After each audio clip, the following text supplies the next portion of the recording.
This video, we're going to talk about the return from Florida to Colorado. 4 days, about 500 miles each day, almost 2,000 miles. We'll talk about the Busa, what I think about it after spending 8 days, 500 miles a day. Not all at once, but we did 4 out, chilled for a few days, and then 4 days back. We'll talk about the Busa. I'll talk about what I think. Do I still like it? Do I still think it's great for touring? We'll talk about the Ventura suction cup tank bag. We'll talk about the Givi Tail Bag I used. And then finally, I'll just give you the highlights of the 4 days of the trip. Some of it was the same route, some of it was not. So I really didn't want to make 4 more videos just to make videos, you know. There's no point in making videos just to make videos, other than for practice and getting better at the process and all that kind of stuff, maybe trying out new edits and things like that. But I didn't want to do that, so I decided, you know, we'll make one video, talk about everything. So there should be chapters down below, so you could just kind of skip through the stuff that you don't really care about. So if you don't care about hearing me talk about the luggage I used, then don't watch those sections. Go straight to the parts that you like. Might as well start out with what I anticipate to be the most popular subject in all the different subjects. Don't normally do videos like this. Usually it's one topic, one video. We'll start off with the Busa. I'll start off with the cons, things that some of these are things I really didn't notice until I took this road trip. For example, let's talk about the cruise control, which performed perfectly the entire time. The cruise control system for me has not put a foot wrong since I've had the motorcycle. You can't toggle your tripometer, odometer, trip 1, 2. You can't use the menu system while cruise control is on. Not just set, but on, because the buttons for resume and increment your speed are the same buttons that you use to navigate the menu system for the dash up in the middle between the beautiful cluster gauge, the clocks, the beautiful clocks.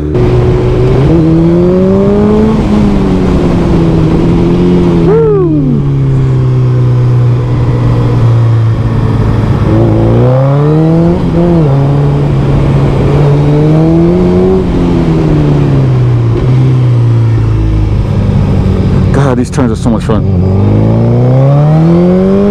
With cruise control on, and I guess this kind of goes against what I just said a minute ago about cruise control being all perfect and shit.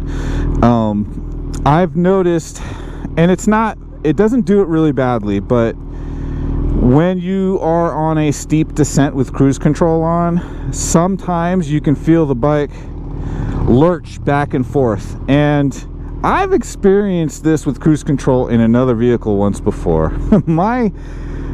What year is it? It's a 2007, not like what is the current year, but I have a Dodge Ram, a 2007 1-ton 3500, and it does the same thing but way worse. It's so bad in that truck.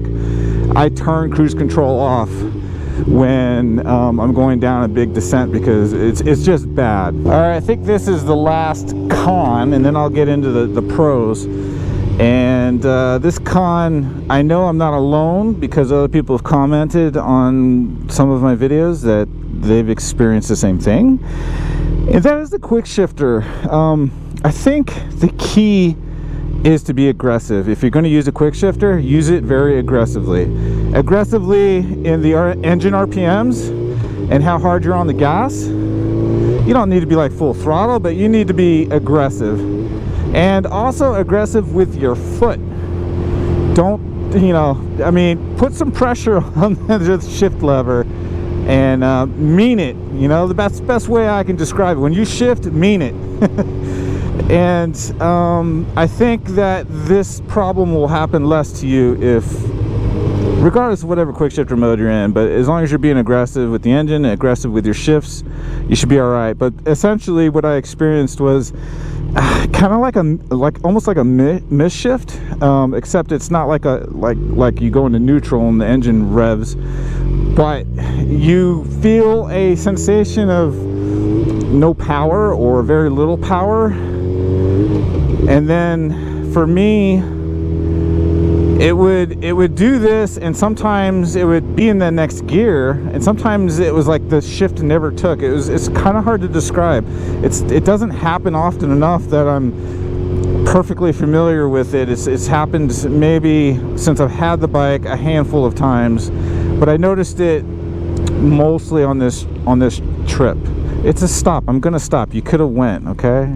I think that about does it for the cons. Now before I go into the pros, I want to make sure that I try and stress this because of comments I've seen in the past, and that is perspective and context matters, man. It changes how you look at something depending on the perspective you're coming from, right? So my perspective as far as going on, you know, road trips with a sport bike is the ZX10. That's the bike I've done 3, I think, road trips prior to this one with the Busa. So that's my perspective. So when I compare the Busa, that's what I'm comparing it to. When I compare my experiences taking this to Florida and back, I'm comparing it against riding my ZX10. When I say, oh, the Busa is awesome, well, compared to the ZX10, it fucking is. when it comes to, you know, a road trip and being on a motorcycle for 8 hours or whatever, 500 miles, you know, perspective is everything, man. It's, I don't know how else to say it, so let's get into it. Range is awesome on the Busa. I don't even really start to think or worry about gas until somewhere between 150 and 200 miles. Around 150, I start thinking about, hey, you know, let's get some gas. And if I haven't gotten off the bike by then, it's time to get off the bike, because that's over 2 hours, and that's kind of pushing it for me personally. I'm usually somewhere around an hour and a half in. It's time to stretch legs off the motorcycle. So I mean, that's an upside. If I get 150 even highway miles on my ZX10, I'm at that point I'm nervous that depending on where I'm at on this trip, it probably wouldn't have been a big deal because it was lots of interstates. There was plenty of opportunities to get gas, but I've been on other road trips where the opportunities are not so plentiful, and you know, the bike isn't going to go much farther than 150. So this bike, the Busa, would consistently tell me on a full tank after I filled up, you know, 200 plus range. Again, lots of interstate and highway miles on this trip, so that's awesome. That's a big upgrade from where I'm coming from. Comfort is a lot better. The seat is amazing. I'm not gonna rave about the seat because I've done that like in 2 other videos at least. I'm in love with the stock seat. It's phenomenal. Cruise control is phenomenal. It works really great on this bike, minus the 2 things I mentioned earlier. You know, I'll put it up on the screen. I'm not sure exactly when this was, but it was shortly after Suzuki finally was like, hey, we're making this bike. Now, of course, everybody already knew there was enough leakage out on the internet. We all knew a Gen 3 Busa was coming. But about the time Suzuki made that video, it was out on YouTube. It was, you know, I guess their first big promotional video, and there's snippets of it on TV commercials from time to time. If my wife's sitting next to me and we're watching TV, she just looks at me and smacks me when the Busa commercials come on. But it was shortly thereafter I made a video. I put it up in the right hand corner of the screen, and all I can say is the reality of the Busa for me matches up with my expectations, which is great. I can't say enough good things about this bike. It's freaking phenomenal for what I want to use it for. All right, let's get into the tail bag, the Givi Tail Bag. This will be quick and easy because, like the Busa, you scared me there for a second. Like the Busa, I'm really happy with it. It was super easy to bungee to the back of the Busa, especially with the grab handle, and never had any issues with the bag moving around a whole lot. It just was, you know, damn near perfect. The only thing I would suggest is if you happen to get one of these Givi Tail Bags, and I'm not affiliated with them. I purchased the bag with my own money. I purchased everything, almost everything, with my own money. This is not a sales pitch for Givi. I get nothing from this. I have no affiliation with them or anything like that. I just really liked the bag. And the only thing I would say, and this isn't a negative thing on Givi, it was probably more of a negative thing on me, and that is they provide you a shoulder strap. It comes with the bag, and if you're gonna pack the bag really heavy, which I did, I had a laptop, I had my drone, I had some tools, I packed it maybe even a little heavier than I should have, but I didn't use the shoulder strap, and the stitching on the grab handle at one point in the trip finally was like, dude, I've had enough. And I could completely understand it given how heavy I had packed the thing. So use the shoulder strap. That's all I would say. Let's talk about the Ventura suction cup tank bag. Really like this. Did my voice just crack again? I really like this tank bag. I think what I like about it the most is the form and the size. To me, it is about the perfect size. It's not so big that it gets in your way. You can lean forward, you're not like hitting it. It's got super stiff construction, like the sidewalls and everything. It's even so stiff that sometimes it's a little bit difficult to zip up, but not horrible. But I like that. I like that it's got really stiff sidewalls, so you can pack quite a bit of stuff inside the tank bag, the Ventura tank bag. And the only knocks on it, I think, are the suction cups, and they worked really well. I think I only had one issue with one suction cup the entire trip, right? So 4,000 miles, 8 days of riding, and I had a suction cup come off once. And you still got 3 other suction cups, and you still have a safety strap that's all provided with the tail bag, with the tank bag. They both start with T. Cut me some slack here. The suction cups require maintenance. It's not that big of a deal. Every day, basically, the routine was I would clean the suction cups themselves, and then I would clean the contact points on the tank, like somewhere around here, somewhere up here. And when I did that, I had no problems. One day, I was like, you know, I'm not going to clean it today.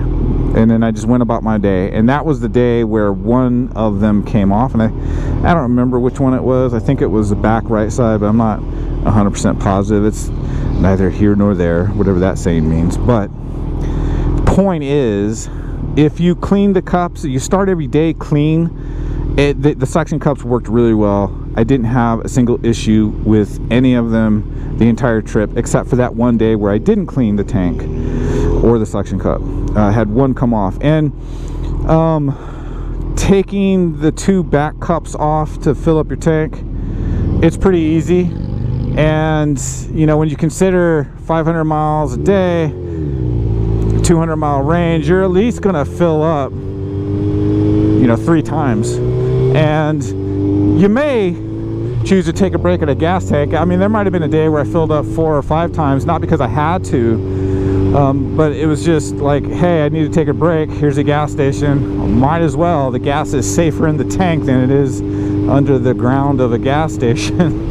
So I did. I didn't have any issues. Like, as long as I started the day out with a clean tank and clean suction cups, I didn't have any issues taking the back 2 cups off and moving the tank forward to fill up and putting them back on and going about my day. It was just that one day where I decided I'm not going to clean them. I'm just not going to do it. I just don't want to. And I had one come off. The other issue with suction cups is humidity. I came out of the hotel in New Orleans and my bike was soaked. It was parked in a secure, you know, valet parking area where they allowed me to ride the bike back there. Obviously I didn't want to. Thank you for not doing that. Thank you, man. Obviously I didn't want the valet guy to ride my Busa back there. He was just a kid too. But anyway, they were nice enough to let me ride it back there, and it was, you know, gated access. They're the only ones that had the code, but it was outside. and my bike was soaked. It was soaked like it'd been sitting in the rain all night. That's just how humid it is there. So that was a little bit extra maintenance that morning, just getting the tank dry so I could put the suction cups on. So that would be the downside to any suction cup based system. All right, real quick, let's talk about the Bridgestone S22 tires that come with the Busa. Now I can't complain about them too much because I've got 5,500 miles on the bike. The tires, I think I left, I had maybe 12, well, it was almost 4,000 miles even, so I've got 1,500 miles now minus the trip, so I probably had like 12 or 1,300 miles on the bike, on the tires before I left. Tires got me there, got me back, so can't complain too much. But, and I have no factual data to back up what I'm about to say, but I feel like the Q3 Pluses on my ZX10, and I know different bikes and different trips, but when I rode out to California and back, I had more mileage. Well, maybe I did, maybe I didn't. I can't really remember exactly, but I felt like those tires didn't flatten on top as quickly as the S22s did. I could be wrong. Like I said, it's not like I took measurements and shit 2 years ago on my ZX10 or anything like that. I'm just going off of recollection. I'll be honest, I was a bit surprised how flat on top the tires got going out there. Now, I did run them a few pounds below max cold, and I probably shouldn't have done that. I should have just, like, I know better, I should have just pumped them up to max, especially knowing how much time I was going to be on top of the tire, a little bit heavier bike. It's like, wow, just put them at the max. And when I went to California, that trip had a lot more time on the shoulders. I mean, that trip, you know, these two trips couldn't have been any different. Like when I went to Cali, it was, of course, it was to ride up the PCH. If you've ever ridden around the PCH, all that road does is wind left and right. Of course, you've got the ocean view and lots of cliffs and some elevation, and I mean, that's just an awesome ride. Like it's about the views and the scenes too, but it's also about the road and the ride. And this trip was not that. This trip was almost all exclusively interstates and highways, and I wanted to stay down South Low, and I looked for something that was going to be a little bit more about the ride along the way, but I didn't find a whole bunch. So at least I didn't find much of anything of interest that far south. I would have had to go through a little bit farther north, like Arkansas and places like that in Tennessee, and I didn't want to do that. I wanted to stay down low, and that's what I did. So it is what it is. But I just felt like it's just not a good comparison. I understand. It's just when I got to Florida and looked at the tire, I was like, wow, that went flat on top really fast. So it is what it is. It's just how I felt. For the return ride portion of this video, I'm going to use actual footage from the ride all the way from Orlando, Florida to Colorado, and I'm just going to talk through the highs and lows of the ride. For the first day, we're looking at just under 500 miles from Orlando, Florida to Pensacola, Florida, and this was supposed to be the best portion of the entire trip, at least from a riding perspective. I left pretty early in the morning. The sun is just coming over the horizon. It was actually dark when I left the Airbnb, but you can still see the caterers got their lights on. And I'm just expecting, even though it's not a super high mileage day, I'm expecting a lot slower speeds as we get to the coastline. Being a tourist, when I think of Florida, I don't think of national forest. I think of beaches. I think of Orlando. I think of Daytona. I think of Disney World, the Keys, Miami. These are the thoughts that come to mind when you say the word Florida. However, they do have a pretty cool national forest. I was kind of shocked. At this point in the trip, things are going pretty good. You know, I'm really enjoying this ride. We're hitting some back roads, going through some small little towns, and I finally made it to the coast. I can see water. I've got all kinds of plans in my head to stop and fly my drone at some of the beaches and just kind of chill and just enjoy the ride. And then this happened. Panama City? All of them, we got to go around. Go up to the luggage, and you can set your phone and go down 20 back into Panama City. Okay. Closed for a couple hours this way. Everyone is getting rerouted north on Highway 65 up to Highway 20. Then we could drop down 231 into Pensacola, or we can just keep going west on Highway 20, almost all the way to Niceville, then pick up the coastline and into Pensacola. Bottom line is, the road in front of me is closed for hours. As I'm rerouting further inland, away from the coastline, the skies start getting grayer, and eventually I begin to accept the fact that I'm gonna get wet. To be fair, the rain wasn't horrible. It was fairly light, and I thought to myself, you know what? This looks like it's gonna pass pretty quickly. Let's just pull over, have a snack, and wait it out.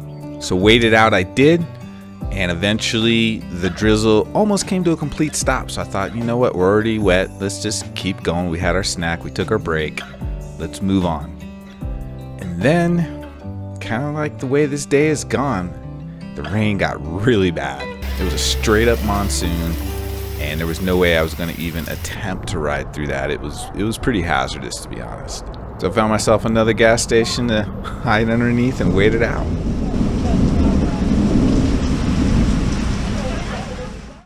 Eventually the storms pass and we make it to the coastline, probably 20-30 minutes east of Pensacola. So we missed just about everything that we wanted to see, and with all the time lost getting rerouted, waiting for the rain, we just didn't have any time to kind of try and double back and check out things that we wanted to check out. So it is what it is. It just means I'll have to go back one day. For day 6, we're riding from Pensacola, Florida to Houston, Texas. Now from Pensacola, Florida to Lafayette, Louisiana, it's the exact same route I took going from Colorado to Florida.